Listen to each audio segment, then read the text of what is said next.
السلام علیکم ورحمۃ اللہ وبرکاتہ۔ ناظرین کرام، امید ہے کہ مزاج بخیر ہوں گے۔ آج آپ کو نئے پروگرام میں خوش آمدید کہوں گا، اور آج کے پروگرام میں ہم 3 موضوعات پر بات کریں گے۔ ایک تو بنگلہ دیش میں ہونے والے واقعے کے بعد وہاں کے حالات اور وہاں شدت پسندی جو جنم لے رہی ہے اس پر بات کریں گے۔ اسی طرح مفتی عبدالرحیم صاحب کے JTR میڈیا نے ایک شکوہ کیا ہے جمعیت علماء اسلام کے کارکنوں سے، وہ کیا شکوہ ہے اس پر بات کریں گے۔ اور اس کے ساتھ ساتھ ہمارا گزشتہ روز کا جو دورہ لاہور تھا اس میں ہم نے 2 نامور قرائے کرام کے ساتھ ملاقاتیں کی، ان کے ساتھ کیا بات چیت ہوئی، کس قسم کی ان سے ہماری محفل رہی، اس پر بھی بات کریں گے۔ لیکن پروگرام کی طرف جانے سے پہلے اگر آپ ہمارے ساتھ نئے ہیں اس چینل پر تو آپ سے درخواست ہے کہ ہمارے اس چینل کو سبسکرائب کریں اور بیل آئیکن کو پریس کریں تاکہ نئے آنے والی ویڈیوز کا نوٹیفیکیشن آپ کو ملتا رہے۔ تو آئیے پروگرام کی طرف چلتے ہیں۔ سب سے پہلے بنگلہ دیش واقعے کے بعد وہاں کی صورتحال پر بات کریں گے۔ آپ کو پتہ ہے کہ 18 دسمبر کو ہونے والے واقعے میں 4 افراد کی جان چلی گئی تھی، جبکہ 150 کے قریب لوگ جو ہے وہاں زخمی ہو گئے تھے۔ اس کے بعد یہ دیکھا جا رہا ہے کہ سوشل میڈیا پر دونوں طرف سے بڑی انتہا پسندی کا مظاہرہ کیا جا رہا ہے اور ایک دوسرے پر طرح طرح کے الزامات لگا رہے ہیں اور ایک دوسروں کی جماعت کو ختم کرنے اور ان پر پابندی لگانے تک کے مطالبات ہو رہے ہیں۔ خصوصاً بنگلہ دیش کی جو سیاسی صورتحال ہے، اس سیاسی صورتحال کو دیکھ کر اس واقعے کو بھی اگر آپ اس تناظر میں دیکھیں گے کہ یہاں صورتحال چونکہ تبدیل ہوئی ہے، شاید اس سے پہلے مولانا سعد صاحب کے لوگوں کو زیادہ رسپیکٹ مل رہی تھی، اب جب وہاں سے حکومت ختم ہوئی ہے تو شاید مولانا سعد صاحب بھی موجودہ حکومت کے زیر اعتاب ہیں، جس وجہ سے اب اس وقت ان کے خلاف پابندی کی بھی بات ہو رہی ہے، ان کے خلاف طرح طرح کے الزامات بھی لگائے جا رہے ہیں، ان کے کارکنوں کے خلاف الزامات لگائے جا رہے ہیں۔ تو میں یہ سمجھتا ہوں کہ اس طرح کی شدت پسندی سے، انتہا پسندی سے نہ کوئی جماعت ختم ہوتی ہے اور نہ اس کا نظریہ ختم ہوتا ہے۔ تمام سوشل میڈیا کے لوگ، اور مجھے حیرت یہ ہے کہ علماء کرام اور دیندار لوگ جو اس وقت سوشل میڈیا سے جڑے ہوئے ہیں، ان کی باتیں سن کر یہ حیرانگی ہوتی ہے کہ وہ مولانا سعد صاحب کے خلاف اس قسم کے الزامات عائد کر رہے ہیں۔ حالانکہ دینی قوتوں کو، دینی کارکنوں کو، دینی ورکروں کو تو چاہیے کہ وہ اتفاق اور اتحاد کی فضا قائم کرنے کے لیے اپنا کردار ادا کریں۔ اگر ان کے پاس سوشل میڈیا ہے تو بھی، اگر ان کے پاس کوئی اور قوت اور طاقت ہے تو اس کو بھی اتفاق اور اتحاد کے لیے، فضا کو قائم کرنے کے لیے اپنی محنت اور کوشش کرنی چاہیے۔ دیکھیں، سب سے پہلی بات تو یہ ہے کہ اب 2 جماعتیں بن گئی ہیں۔ ان دونوں جماعتوں کے درمیان اتفاق اور اتحاد کی اگر کوشش کی جائے تو یہ زیادہ مناسب ہے۔ اگر اتفاق اور اتحاد کی، یعنی دونوں، ظاہر ہے ایک جماعت دونوں کو ایک کرنے کی کوشش کی جائے، ٹھیک ہے، اگرچہ یہ ممکن نہیں ہے، لیکن یہ ہے کہ دونوں کے درمیان یہ باتیں طے کر دی جائیں، دونوں کو اس بات پر آمادہ کر دیا جائے کہ دونوں ایک ساتھ کام کریں، اور دونوں دعوت و تبلیغ کا کام کر رہے ہیں، دونوں اس کام کو پھیلانے کے لیے کوشش کریں، دونوں اس کام کو زیادہ کرنے کے لیے کوشش کریں، تو اس سے میرے خیال میں بہتری آئے گی۔ اگر ہم کسی ایک جماعت کی ٹرولنگ کریں گے اور دوسری جماعت کی تعریفیں کریں گے تو یہ ہماری حد تک تو ہوگا، سوشل میڈیا کی حد تک ہوگا، لیکن اس سے نہ کوئی جماعت ختم ہوتی ہے اور نہ اس سے، بلکہ میں سمجھتا ہوں کہ دوسری جماعت میں شدت پسندی آتی ہے، انتہا پسندی آ جاتی ہے۔ جیسے کہ آج کل سوشل میڈیا پر دیکھا جا رہا ہے کہ مولانا سعد صاحب کے کچھ لوگوں کو جمع کیا جا رہا ہے، ان کی ویڈیو بنائی جا رہی ہے اور وہ برات کا اعلان کر رہے ہیں کہ جی آج سے مولانا سعد صاحب کے ساتھ ہمارا کوئی تعلق نہیں۔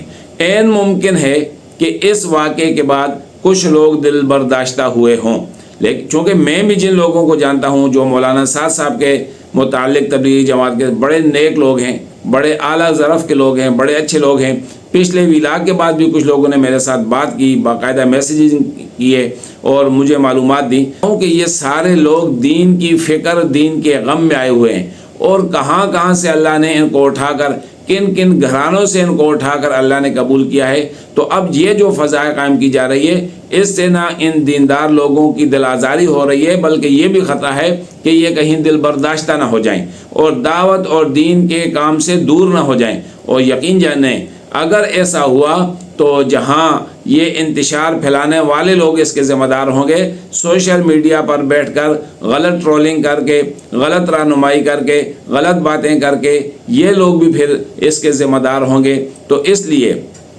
میری درخواست یہ ہے کہ بنگلہ دیش کے قائدین، بنگلہ دیش کے تبلیغی جماعت کے بزرگ اور اسی طرح ہندوستان کے بزرگ ایسی فضا بنانے کی کوشش کریں، ایسی محنت کریں، دل میں ایسی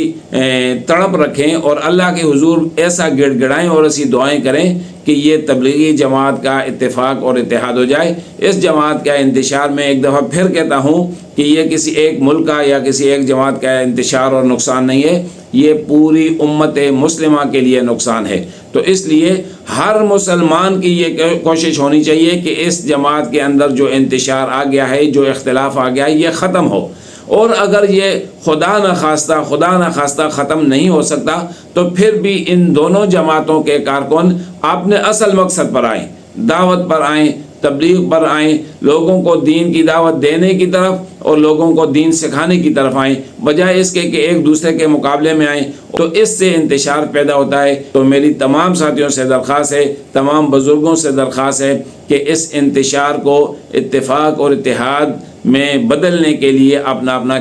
کردار ادا کرنا چاہیے، نہ کہ ہمیں منفی کردار ادا کرنا چاہیے۔ اللہ رب العزت میری دعا ہے کہ اس جماعت کی حفاظت فرمائے، اس کو یکجا فرمائے اور اس کو پورے عالم میں دین پھیلانے کا ذریعہ بنائے۔ جامعۃ الرشید کے مفتی عبدالرحیم صاحب، ان کا جو سوشل میڈیا ہے ماشاءاللہ بڑا طاقتور سوشل میڈیا ہے، انہوں نے شکوہ کیا ہے جمعیت علماء اسلام کے کارکنوں پر کہ انہوں نے حضرت مفتی صاحب کے خلاف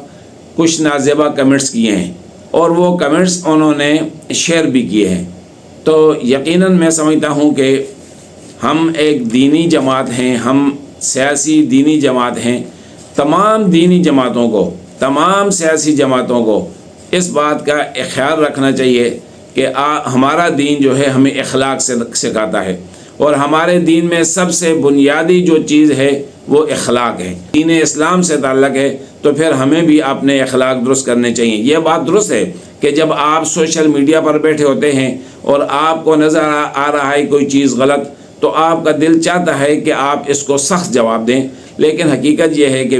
میں خود ان چیزوں سے دوچار ہوا ہوں کہ سخت جواب کا فائدہ کبھی نہیں ہوا، نقصان ضرور ہوتا ہے۔ تو اس لیے میرا خیال ہے کہ مفتی صاحب کے جو سوشل میڈیا نے شکوہ کیا ہے، جمعیت علماء اسلام کے کارکنوں کو چاہیے کہ وہ، اگر ہم کسی پر اعتراض بھی کرتے ہیں تو ٹھیک ہے، یہ ہمارا حق ہے، لیکن سب و شتم نہیں ہونی چاہیے، کسی کی دل آزاری نہیں ہونی چاہیے، کسی کی توہین نہیں ہونی چاہیے۔ اور میں سمجھتا ہوں مفتی عبدالرحیم صاحب نے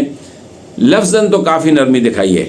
اگرچہ عملاً ایسی نرمی وہاں سے کوئی نظر نہیں آ رہی، کیونکہ گزشتہ 3 دن قبل بھی ان کی جو ایک میٹنگ ہوئی ہے اور مفتی صاحب کی سربراہی میں ہوئی ہے، اس میٹنگ میں بھی جو فضائل اور منقبت بیان کی گئے ہیں وہ وزارت تعلیم کے بیان کیے گئے ہیں، اور جو نقصانات بیان کی گئے ہیں وہ سوسائٹی ایکٹ کے بیان کیے گئے ہیں۔ تو میں سمجھتا ہوں کہ عملاً ابھی تک وہاں سے بھی کوئی ایسی چیز نظر نہیں آ رہی۔ مفتی صاحب نے یہ اعلان ضرور کیا ہے کہ 5-10 سال ہمارا انتظار کیا جائے، اگر ہم کامیاب ہو جائیں تو ادارے ہمارے ساتھ الحاق کریں، ورنہ نہ کریں۔ لیکن پھر دوسرے دن اجلاس میں فضائل اور منقبت بیان کرنے کا کیا مقصد ہے؟ یہی مقصد ہے کہ آپ ہمارے ساتھ الحاق کریں۔ حالانکہ ایک بڑی مثبت اور ایسی رائے جس سے بہت سارے لوگوں کا اتفاق تھا کہ حضرت مفتی صاحب ایسا کریں، مفتی عبدالرحیم صاحب میری مراد ہے، تو کہ اپنے ادارے جو درس نظامی کا درس دیتے ہیں ان کا الحاق وفاق المدارس کے ساتھ کریں، اور ان کے جو ادارے جدید علوم کی طرف جا رہے ہیں، عصری علوم جیسے کہا جاتا ہے، عصری علوم کے ادارے ہیں، ان کو وہ وزارت تعلیم کے ماتحت کریں، تاکہ حضرت مفتی صاحب کا دونوں طرف تعلق ہو، دونوں طرف رابطہ ہو۔ اور اگر جب وہ ایسا کریں گے اور جب کبھی ان کو کوئی کردار ادا کرنے کا موقع ملے گا تو دونوں طرف والے حضرت مفتی صاحب پر اعتماد کریں گے۔ مفتی صاحب جب یک طرفہ ٹریفک چلاتے ہیں تو پھر یک طرفہ لوگ تو ان پر اعتماد کرتے ہیں، لیکن دوسرے لوگ ان پر اعتماد نہیں کرتے۔ تو جب اعتماد کی فضا ٹھیک نہ ہو تو پھر اس سے یہ صورتحال پیدا ہو جاتی ہے، یہ اختلاف کی فضا پیدا ہو جاتی ہے، اور پھر اس میں ظاہر شدت بھی آ جاتی ہے۔ مذہبی لوگوں میں یہ افسوس کی بات ہے کہ تھوڑی شدت ہوتی ہے، سختی ہوتی ہے۔ بہرحال میں